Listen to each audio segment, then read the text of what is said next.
Hi friends, welcome to government jobs portal. So చూసుకోండి, మనకి NABARD national bank for agriculture and rural development నుంచి మనకి office అటెండెంట్కి notification అయితే రావడం జరిగిందండి. ఇంపార్టెంట్ డీటెయిల్స్ కూడా మనం ఈ వీడియోలో చూద్దాం. చూసుకోండి, లాస్ట్ డేట్ వచ్చేసి October 21 అనమాట అప్లై చేయడానికి. అండ్ ఎగ్జామ్ ఎప్పుడు ఉంటుందంటే November 21 ఉంటుందండి. ఓన్లీ ఎగ్జామ్ మాత్రమే ఉంటుంది, ఇంటర్వ్యూ అనేది ఏమీ ఉండదు. అండ్ స్టేట్ వైజ్ వేకెన్సీస్ చూసుకుంటే ఆంధ్రప్రదేశ్లో 2 వేకెన్సీస్ ఉన్నాయి. అలాగే హైయెస్ట్ వచ్చేసి మనం చూసుకుంటే 35 వేకెన్సీస్ మనకి మహారాష్ట్రలో ఉన్నాయి. అండ్ తెలంగాణలో చూసుకుంటే 1 వేకెన్సీ ఉందన్నమాట. లోకల్ లాంగ్వేజ్ అనేది వచ్చి ఉండాలి అండ్ ఆ స్టేట్ వాళ్ళు అయ్యి ఉండాలి అని కూడా క్లియర్గా మెన్షన్ చేశారు. అంటే డొమిసైల్ ప్రొవైడ్ చేయాలి అంటే మీరు అక్కడ ఉంటున్నట్టు ఏ ఒక సర్టిఫికెట్స్ కానీ ఏదో ఒకటి ప్రొవైడ్ చేయాలన్నమాట. సో అక్కడ లోకల్ అయి ఉండాలని కూడా క్లియర్గా మెన్షన్ చేశారు. సో అది కూడా ఒకసారి మనం చూద్దాం. ఓబీసీ సర్టిఫికేట్ అయితే ఏప్రిల్ 1, 2024 తర్వాత అవ్వాలంటున్నారు. అలాగే ఈడబ్ల్యూఎస్ కూడా April 1, 2024 తర్వాత అవ్వాలంటున్నారు. ఎడ్యుకేషన్ క్వాలిఫికేషన్ వచ్చేసి 10th స్టాండర్డ్. అండ్ ఏజ్ వచ్చేసి చూసుకోండి 18 నుంచి 30 ఇయర్స్.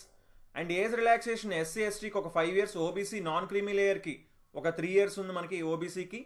అలాగే పీడబ్ల్యూబీటీ 10 ఇయర్స్ ఇలా మనకి ఉన్నాయన్నమాట. ఒకసారి మీరు చూడొచ్చు అనమాట. ఓకేనా? సో అలాగే సెలక్షన్ ప్రొసీజర్ ఆన్లైన్ టెస్ట్లో ఏముంటుంది అంటే reasoning, English, general awareness, numerical ability ఉంటుంది. 120 క్వశ్చన్స్, 120 మార్క్స్.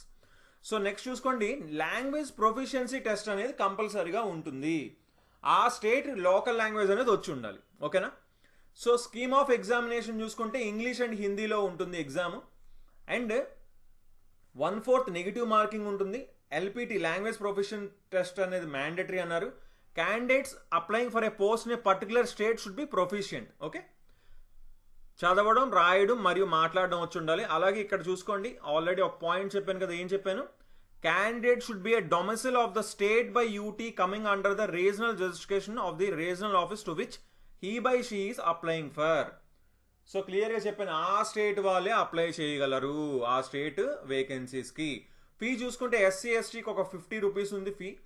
అండ్ మిగతా వాళ్ళందరికీ ఎస్సీ ఎస్టీ పీడబ్ల్యూబీడీ ఈఎక్స్ఎస్కి ఎక్స్ సర్వీస్ మనకి 50 రూపీస్ అనమాట. మిగతా వాళ్ళందరికీ కూడా 450 రూపీస్ ప్లస్ 50 రూపీస్ ఇంటిమేషన్ ఛార్జెస్తో కలిపితే టోటల్ 500 రూపీస్ పేమెంట్ అనేది చేయాల్సి ఉంటుంది కేవలం ఆన్లైన్లో.